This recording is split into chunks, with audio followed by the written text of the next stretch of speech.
دەستپێکی شۆڕشەکانی بەهاری عەرەبی.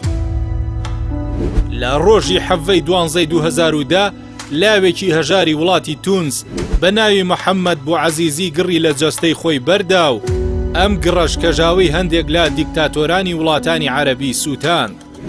ئەو ڕووداوە بوو بە دەستپێکی شۆڕشی چەوساوەکانی وڵاتانی عەرەبی.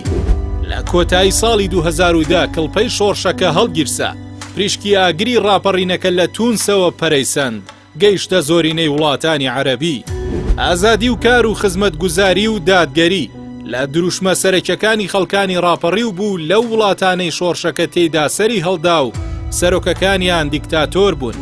پاش کۆچی دوای بوعەزیزی خەڵکی تونس ڕاپەڕینیان دژی سەرۆکی وڵات دەست پێکرد.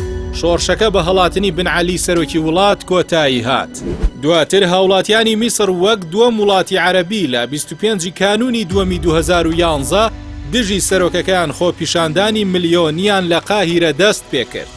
بۆیە لە 11 دوای 2011 حوسنی موبارەکی سەرۆکۆمار ناچار بوو دەستبەرداری کورسی سەرۆکاتی بێت.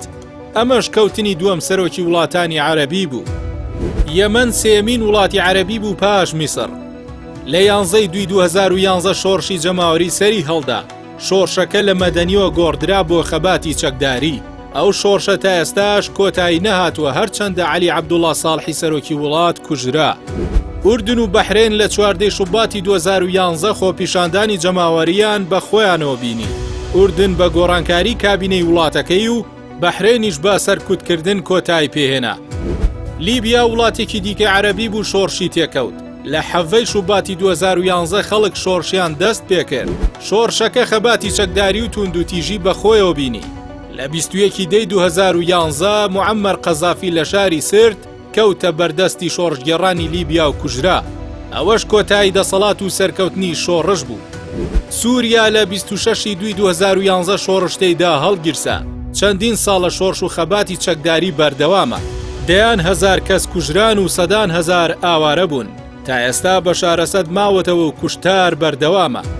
لە هەندێک وڵاتی دیکەی عەرەبی شۆڕش سەری هەڵدا، بەڵام هەرزوو کۆتایی پێهات و گۆڕانکاریش نەکرا.